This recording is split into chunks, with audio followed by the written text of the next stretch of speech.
Taste the Daily.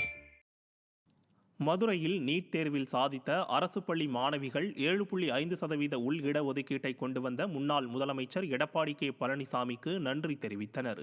Madurai மாவட்டம் ஒத்தக்கடையில் உள்ள அரசு பெண்கள் மேல்நிலைப் பள்ளியில் பயின்ற கன்னிகா என்ற மாணவி 539 மதிப்பெண்கள் பெற்று சாதனை படைத்துள்ளனர்.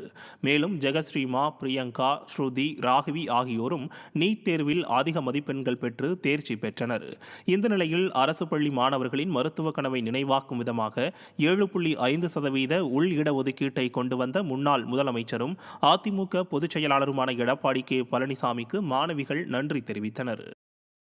ஸோ இதுக்கு கவர்மெண்ட் ஸ்கூல் ஸ்டூடெண்ட்ஸ்க்கு எல்லாத்துக்குமே இந்த 7.5 கோட்டா இந்த மாதிரி பண்ணி வச்சுருக்கிறது ரொம்பவே ஹெல்ப்ஃபுல்லாக இருக்குது நிறைய ஸ்டூடெண்ட்ஸ்க்கு. ஸோ கவர்மெண்ட் ஸ்கூல் ஸ்டூடெண்ட்ஸ்னாலையும் இந்த மாதிரி நீட்டு கிராக் பண்ணி நல்ல மார்க்ஸ் வாங்கி கவர்மெண்ட் மெடிக்கல் காலேஜில் சேர முடியும். ஸோ அதனால் எல்லாருமே ட்ரை பண்ணலாம். இது ரிச்சாக இருக்கவங்க தான் இந்த மாதிரி நீட்லாம் போக முடியும் அப்படின்னு எதுவுமே இல்லை.